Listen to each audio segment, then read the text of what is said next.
Pranam, Partho. Pranam, Kumar. Partho, welcome to the new podcast from the series Self-Inquiry, Dialogues on the Self-Inquiry. Partho, as we today what I want to discuss is as one goes into his or her own sadhana, trying to get silent, trying to become silent and waiting for the psychic realization, one faces some challenges and obstructions along the way, which can uh, become roadblocks in one's own progress in the sadhana. These vary from, could be variety of things from your own conditionings or prior karmas or just your classic outside life, outworldly life, which is related to family or business or something else. Because as long as you're involved in the play, something will keep happening and challenging you. And because of your conditionings and all, it's hard to just give up and completely become surrendered and feeling like you are not the doer. You still have some doership, some ego, some passion in the process where you are involved and attached to until you are completely not involved. My question to you is, why and how do these obstructions keep coming? And they could come for a long time. Where do they originate from? Especially once you start understanding them and hopefully observing them. And where do they come from and how should one try and deal with them? It's a little abstract, but we can maybe get into examples as we go along. But where do these obstructions come from? Why and where do they come from, and how should one deal with it?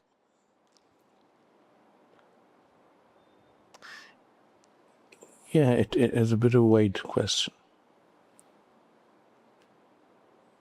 I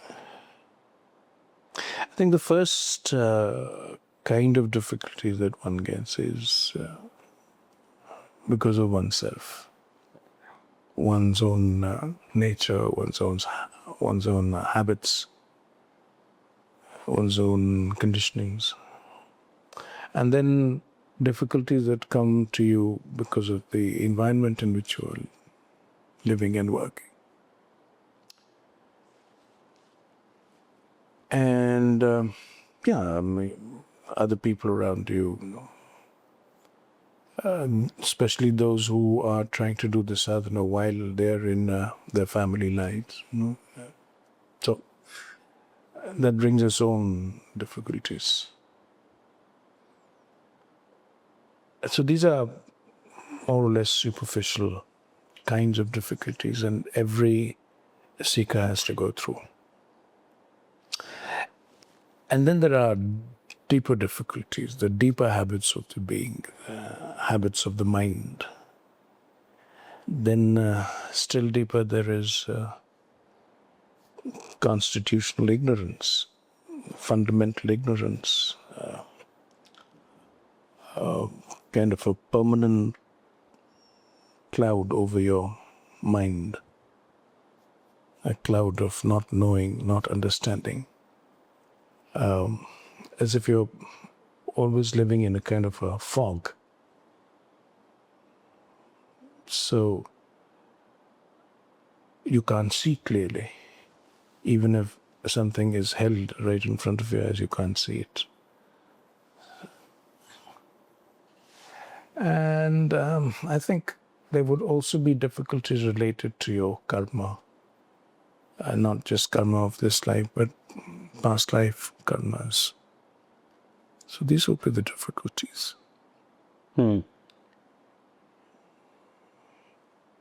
All the knots of our nature.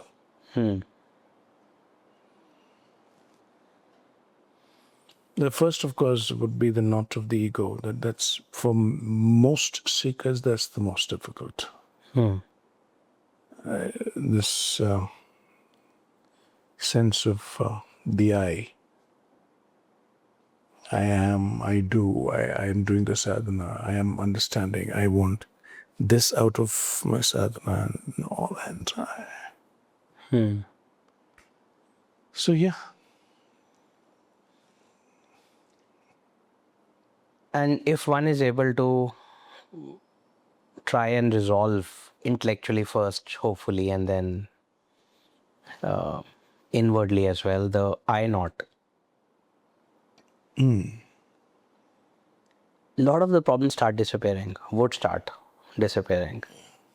I would So think. instead of saying I, you start saying I not. Yeah. Yeah.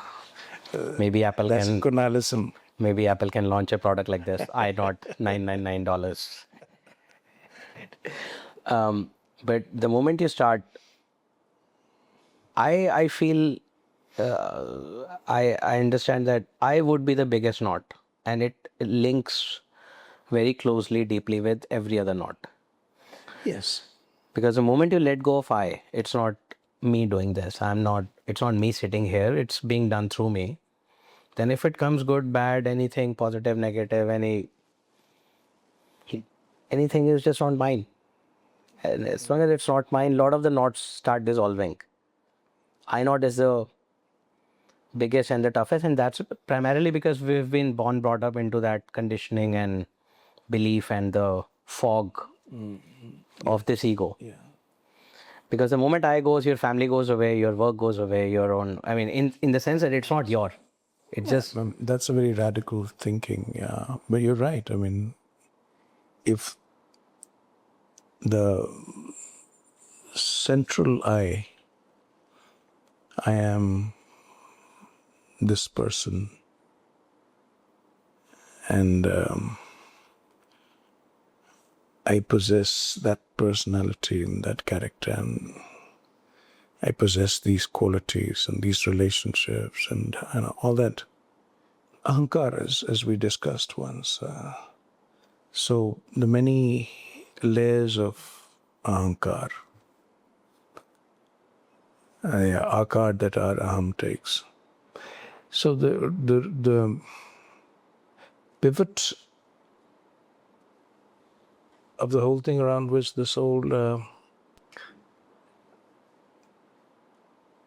all the layers of ahankar revolve is that central I thought, I am. So if you can do something about that, then then it's radical.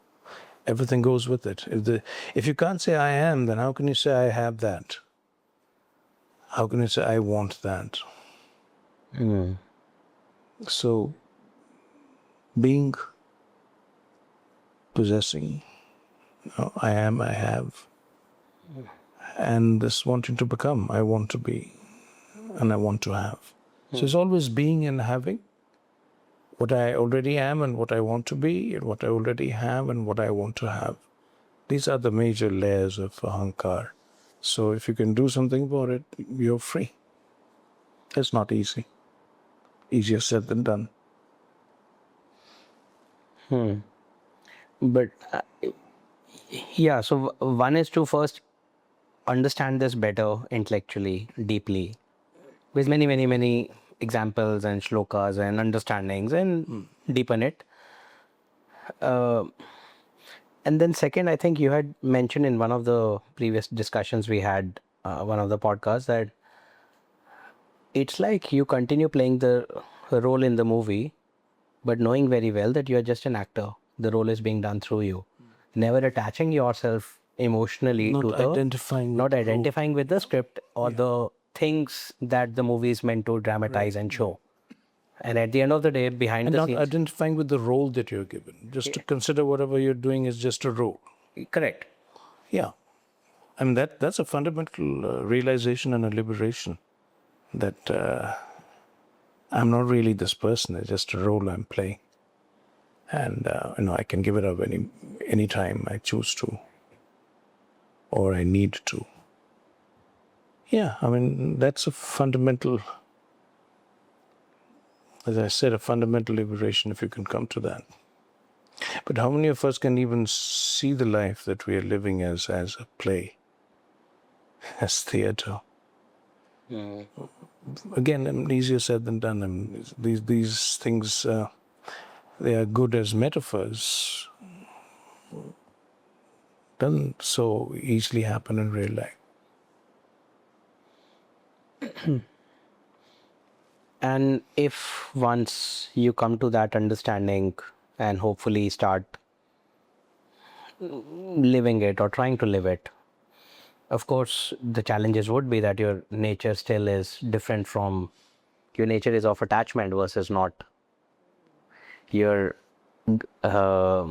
the prakriti, the nature that moves you, which is driven by your conditionings, your habits, your karmas and cosmic karmas of people around you, are still there. Though you may have gotten away from this identification, but the other things are still happening around. The movie is still going on. Every character is still playing, and you're still acting and reacting in that. Yeah. And once you stop identifying, or once you get to a different perspective of the play, of the movie, then it doesn't matter, I guess, about the other things that happen through you or not. You should not be bothered. You would not be bothered whether your cosmic karmas are continuing, your karam bandhan continues with your own self, with your past lifetimes, with your families, with your other characters around you. If I'm to, let's say, I am to respond to your question from my reality, I would say that none of all this is real. If you have seen through the whole play, none of it is real. I mean, and probably you don't walk out of the play. Let's say that you're performing on stage, this very gripping play going on, and there's this audience, and everyone is into it. Everyone identified with their roles, and everyone has forgotten it's a play. And for some reason, you realize that it's just a play. Probably while others are absorbed in this play on this stage, in all the activities on the stage, probably you've had a break where you're sitting backstage for a while before you go back on stage, and that's when it strikes you that it's just a play. Now, when it strikes you just a play and I don't want to do this anymore, you have the choice of walking out. That won't be a very happy thing for the producers of the play. So, but that's a choice that you have. Or you can go back on stage. But then you go back on stage with the full knowledge that it's just a play, and I'm just playing this role. I'm not really this person that I'm playing. It's just a role. At best, I'm pretending to be this person.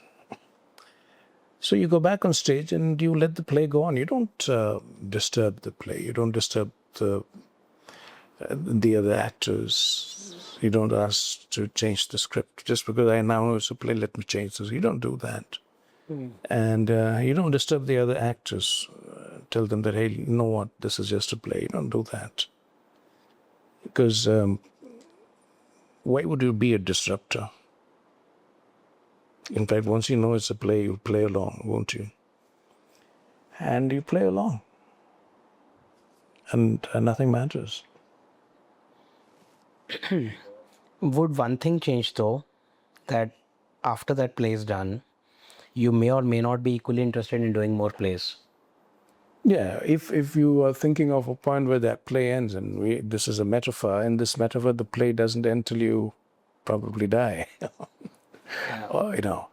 But yeah, if you want to extend the metaphor, and it's a play that ends after 5 acts, let's say, then would you like to do another play? I don't think I would like to do another play.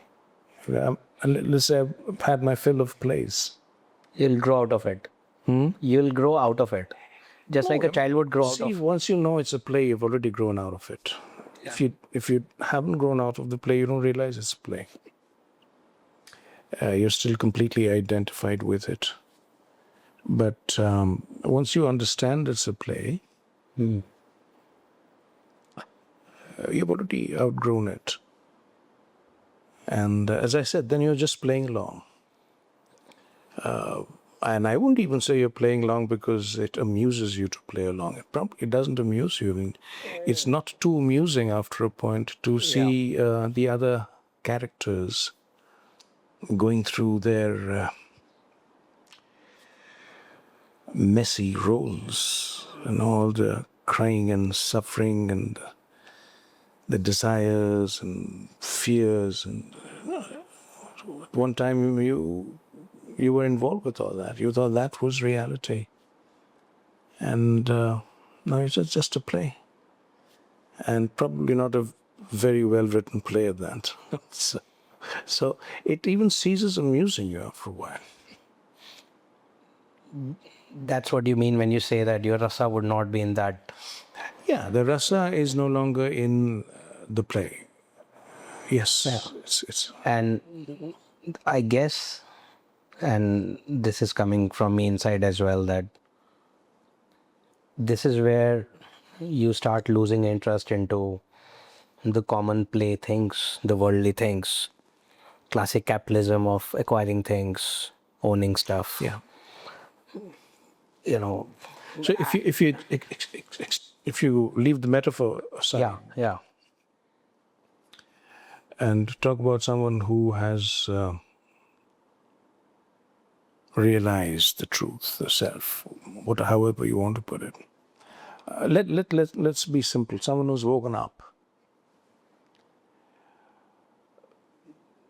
Then, by the very virtue of waking up, by the very nature of wakefulness,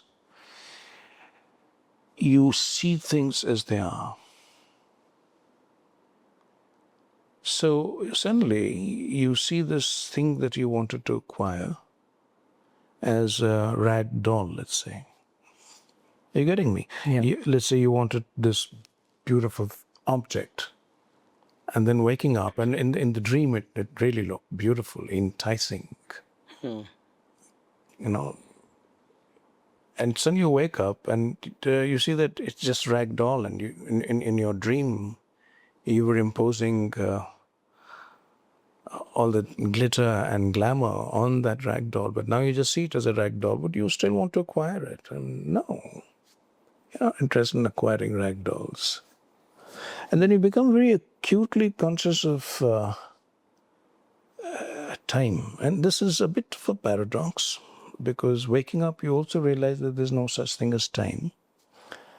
Because wakefulness means being consciously in touch with that in you which is immortal, which is not physical, temporal. So you know within yourself that you're immortal. That is an established fact. But you also, in parallel, let's say, you also become acutely conscious of how we waste time. Because the possibilities of existence, once you wake up, begin to unfold rapidly to you. You begin to see what all is possible. And compared to which the kind of lives we've been living in our so-called dream state pale in comparison. They're like children's games and toys. You suddenly begin to see the mighty possibilities, the tremendous possibilities that existence holds. Then who has the time to acquire rag dolls or play in the sandpit, which, in the dream state most human beings are doing? I mean, whatever you see in your dreams as, big businesses and building empires, running governments, God knows what. Even acquiring knowledge, writing books and getting certifications and degrees and titles, all that paraphernalia of our dream existence suddenly fades when you wake up. None of that is real. So what do? And yet you can't walk out. I wouldn't say you can't walk out. You choose not to walk out because that would be disruptive. And well, that too is a choice, of course. You have a choice to disrupt, but you also have a choice not to disrupt, and make a choice out of your free will. Because then when you wake up, you do realize you have a free will. But you also realize what this free will is all about, and then you understand and appreciate the true nature of free will. So it is in that sense that you become very conscious of time. You become very conscious of how precious human life is. I think the most precious thing in this universe, though human life is endless, on waking up you know that this is eternal. But at the same time, it's precious. It's extraordinarily precious. And then when you look at people treating this profoundly precious thing so casually, so flippantly, almost abusively, that were you still capable of feeling pain, you would have felt pained. So, If I may ask one specific question here, could this happen in someone's sadhana that you feel you wake up, you become conscious of your time, as you said, you become conscious of the life and the time you have. You choose the play to continue, not to disrupt, even out of free will. But you are not yet able to see through the possibilities, the infinite possibilities that may be, that may appear to you at some point later. What could be, in spite of this, playing this game, beyond playing this game. For someone who's woken up. Woken up, conscious of time, realizes that no point wasting time here beyond a point. Let the play continue, let me finish my play, whatever's going on. So yeah, again going back from the metaphor to real life, but still using the metaphor. Think of an actor who's realized it's a play. He's inwardly woken up.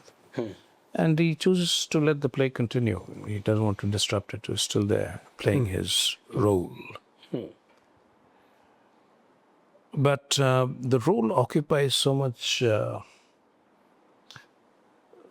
so less, I should say, the role Energy, yeah. now occupies so less a space in your consciousness that, you can do it half sleeping. With eyes closed or whatever, yeah. So though you're doing the role, inside yourself you have, let me put it in terms of the same metaphor, you have transcended to another play which has not yet been written for this stage. But you've seen that possibility, and you're probably beginning to participate in that play, which is going on, invisible to everyone on the stage. And then your attention is taken up more and more in that play. Let's call it the higher stage. So you shift your attention more and more to that. While you continue doing this role, as I said, you can do it half asleep. So you do it, and you start doing the other thing within yourself. That becomes more important to you. So it's not that you get worked up, and Sure, of course. that I don't have time and I need to do this. Because once you wake up, You become more the patient. whole question of I need to do something is no longer there. Correct. So it's a You thing become of patient. Ego, which is left back in the dream. Yeah. There's nothing that you have to do. There's no, just because you wake up doesn't mean that now you become a super doer. Of course. The doer thing is gone completely. Correct. There is, once you wake up and you see things as they are, then you see that there is no doer. Everything is being done. Everything is happening. Everything is being done. The universe is so designed that everything is being done in clockwork precision. Everything, the exact thing that needs to happen and in this moment will happen. And there's a supreme wisdom and intelligence that guides everything. Like in the Bible, there's this beautiful line which says, the birds don't need to worry about where their meal is coming from or who's going to look after them. They just fly. Their nature is to fly, they fly.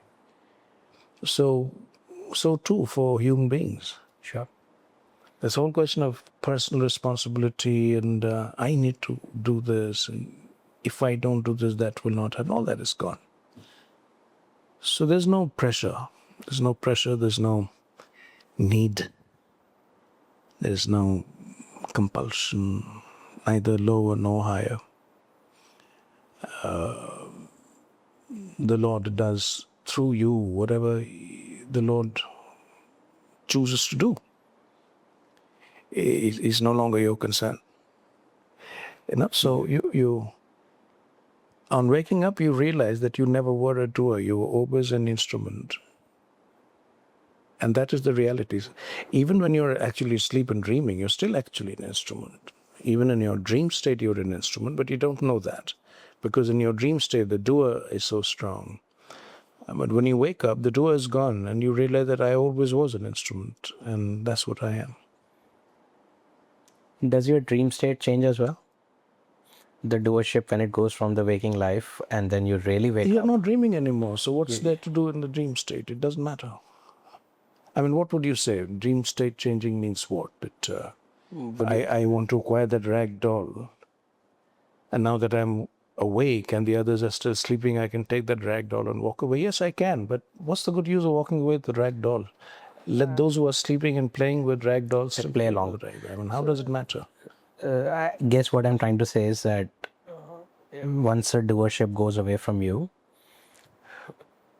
its superimposition on your dreams also probably fades out or slows down. Then maybe you dream less, or maybe you don't dream much, or No, you don't dream at all. you don't dream at all. See, Okay. Yeah. let's get the metaphor clear. You're woken up Yeah. in the metaphor. Okay. Not the So if you're woken previous state is the dream yeah, now. the sleep state is gone. The dream is gone. It's not there anymore. It was maybe you recall the dream that it's there in your memory. Perhaps it's you can, but now you know it's a dream. So let's mix our metaphors a bit. So go back to the stage. Now you've woken up. The dream is gone, or you're on the stage. You've woken up, and now it's just a play. That whole identification thing is gone. So you let the play go on. So if that is what you mean, you let the dream go on. Well, the dream is going on for those who are sleeping. Just because you've woken up doesn't mean everyone else has. So those who are, I'm just extending the metaphor and a mixed metaphor. So you have woken up, Kunal has woken up, but everyone else is still sleeping and dreaming. And Kunal, because he's woken up, he's not going to wake anyone else up unless he's convinced that someone really wants to wake up. If you as a awakened individual, you see someone struggling to wake up, almost going having a nightmare kind of a thing because he is so ready to wake up, then you will, and then too very gently, you will wake him or her up. Otherwise, you won't go out of your way to wake anyone up. There's no ego in you to push you to do that. I mean, why would you wake up anyone?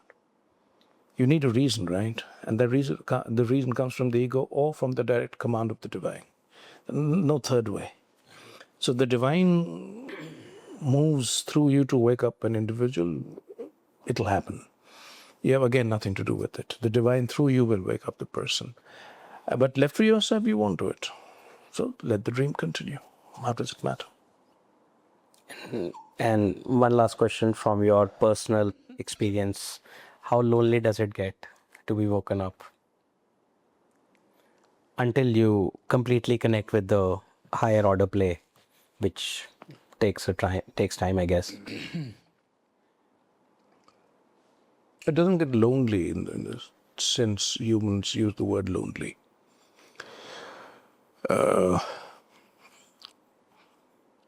Let me put it this way. When you wake up, you realize that there are no other people. Yeah. They were all dreams. Yeah. What's the opposite of lonely? Being with people. Or if there are no people, Yeah. it was all dream. Sure. So now you wake up, there's only light, brilliant light, and this light has the quality of blissfulness, completeness. And anyone who's touched by that light doesn't ask for anything anymore. It's impossible to ask for anything anymore, because once that light touches you, nothing in this universe, the material universe, can add anything to you or take anything away from you. So it's what you call a complete state, purna. So now if you're woken up, for sometimes the dream lingers, some of the forms to which you're very attached or were very attached in your dream state, or when you were absorbed in the play. They still linger, and you're not going to disturb them. Yes, you will wake them up because you were attached. The identification, the attachment, although all that has changed for you, but you will still wake them up because probably because of proximity. If you're living with a person and you're woken up, you will wake up that person, or the other person will be woken up. You cannot live in proximity with an awakened person and not wake up yourself. It's not possible. So those who are closest to you, those who relate the most to you, will be woken up. I think that's for sure. And each one of them who will be waken up will realize the same thing, that there is no one else. There is only that which shines. And you can't name that because it has no form. And you're as much that as I am.